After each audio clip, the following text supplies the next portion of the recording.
Welcome to the Explainer. I want you to think about your mundane, everyday routine for just a second. You wake up, you grab some breakfast, you take a deep breath of that morning air. It all feels so incredibly basic, right? But just beneath the surface, these simple little routines are actually part of a fascinating biological miracle. Today, we're going to pull back the curtain and look at the invisible mechanics that are keeping you alive right now. Okay, let's dive right into this. Eat, breathe, pee, repeat. Honestly, it sounds like a bumper sticker, but it perfectly sums up what biologists call life processes. These are the absolute basic, non-negotiable activities performed by a living organism just to sustain and maintain life.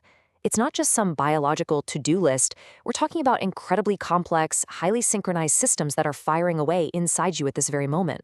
So here is our roadmap for today. We're going to cover the basics of life, how plants make their food, how digestion scales from single cells up to humans, take a wild trip inside the human gut, and finally look at how we unlock all that energy.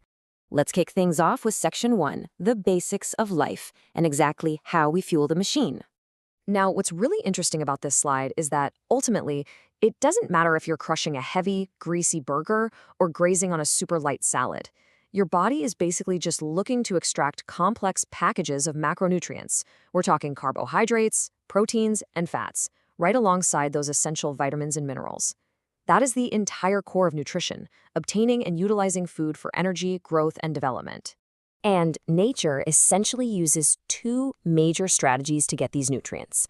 On one hand, you have autotrophs, like plants. They're totally self-sufficient, actually preparing their own food using inorganic substances. Meanwhile, heterotrophs, yeah, that includes us. We have to consume other organisms to survive, simply because we cannot synthesize that food ourselves. Which brings us right to Section 2, how plants make food, and those amazing solar-powered factories.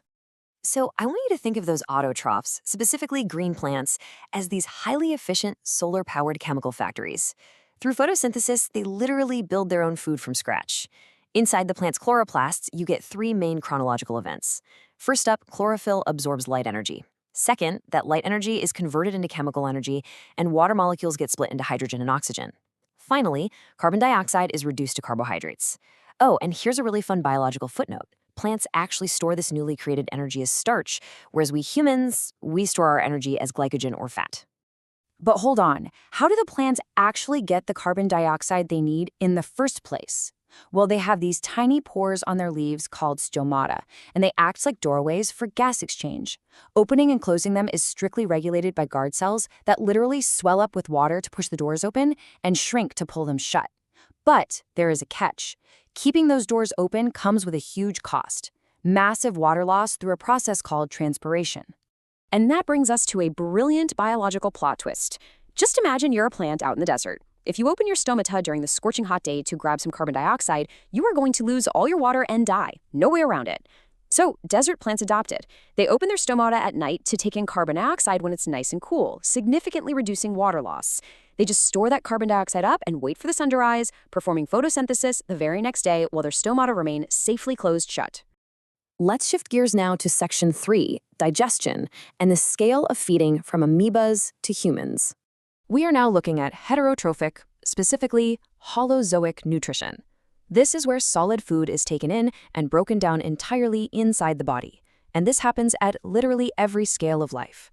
Take the single-celled amoeba, for example. It senses a food particle and kicks off ingestion by extending these finger-like projections called pseudopodia. It literally translates to false feet. It uses them to completely engulf the food, forming a temporary food vacuole right inside the cell. From there, enzymes digest the food, nutrients are absorbed and assimilated for energy, and finally, egestion happens. The cell membrane just ruptures to expel the undigested waste. Boom, done. And this brilliantly illustrates the sheer diversity of microscopic life. While the amoeba sluggishly extends its false feet to grab a meal, the paramecium takes a completely different mechanical approach. It relies on tiny, hair-like cilia to actively sweep bacteria directly into its oral groove. So you've got entirely different mechanical approaches, but the exact same holozoic goal. All right, let's dramatically scale things up for Section 4, inside the human gut, an amazing journey through the digestive system. Think of the human digestive system like a massive biological combustion engine. Once food leaves your mouth, where your teeth physically crush it and salivary amylase starts breaking down those starches, it travels down the esophagus straight into the stomach. And the stomach? It acts like a high-security acid vat. The stomach glands secrete gastric juices made of three absolutely crucial components. First, hydrochloric acid creates a highly acidic medium just to kill off any harmful germs. And actually, that acid is required to activate the second component, an enzyme called pepsin, which gets right to work digesting proteins. Finally, just to stop the stomach from literally digesting itself with all that harsh acid, it secretes mucus, which coats and protects the entire inner lining. After a few hours in the stomach, that food moves on to the small intestine. And I want you to prepare yourself for a staggering fact. Your small intestine is 7 meters long. It is just highly coiled up inside you, making it the ultimate site for complete digestion and absorption. But the small intestine doesn't work alone. It receives a remarkably powerful chemical cocktail from neighboring organs. The liver secretes bile juice, which actually turns the acidic food alkaline and emulsifies fats, meaning it breaks large fat globules into much smaller, manageable droplets.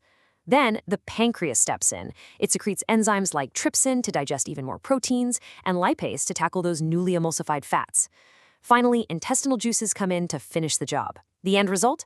Proteins are completely broken down into amino acids, carbohydrates into glucose, and fats into fatty acids and glycerol.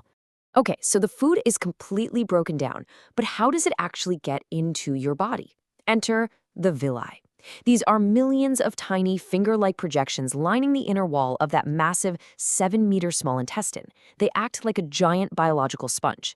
By drastically increasing the surface area and boasting this incredibly rich supply of blood capillaries, the villi ensure that all those hard-earned nutrients are quickly absorbed directly into your bloodstream, ready to be shipped out to every tissue for energy and repair. Which leads us perfectly into the final part of our routine. Section 5, respiration and unlocking the energy. So the crucial point here is that having all those great nutrients floating around in your blood is totally useless if your cells can't unlock them. While they're often lumped together, physical breathing is just the delivery mechanism. You're just inhaling oxygen and exhaling carbon dioxide. True respiration, on the other hand, is the intracellular magic. It's the chemical reaction where your cells actually use that oxygen to oxidize glucose and release ATP. And your cells can pull this off in two different ways. Aerobic respiration is what normally happens. It takes place right in the presence of oxygen and results in the complete breakdown of glucose into carbon dioxide, water, and a massive yield of 38 ATP energy molecules. Anaerobic respiration, conversely, takes place in the absence of oxygen, resulting in an incomplete breakdown and giving you significantly less energy. Before we wrap things up today, I want to leave you with a really fascinating evolutionary puzzle based on everything we've just learned. The source material points out that herbivores naturally have much longer digestive systems because plant food contains really tough cellulose, which just needs more time to break down. We humans have a 7-meter-long small intestine perfectly optimized for our current omnivorous diet. But imagine this. What would happen to that internal machinery if humans suddenly switched to a purely herbivore diet over the next few thousand years? How might our biology adapt to that? It's definitely a provocative thought about our dietary evolution. Thanks so much for joining me on this explainer, and I really hope it gave you a brand new appreciation for the miracles happening inside you every single day.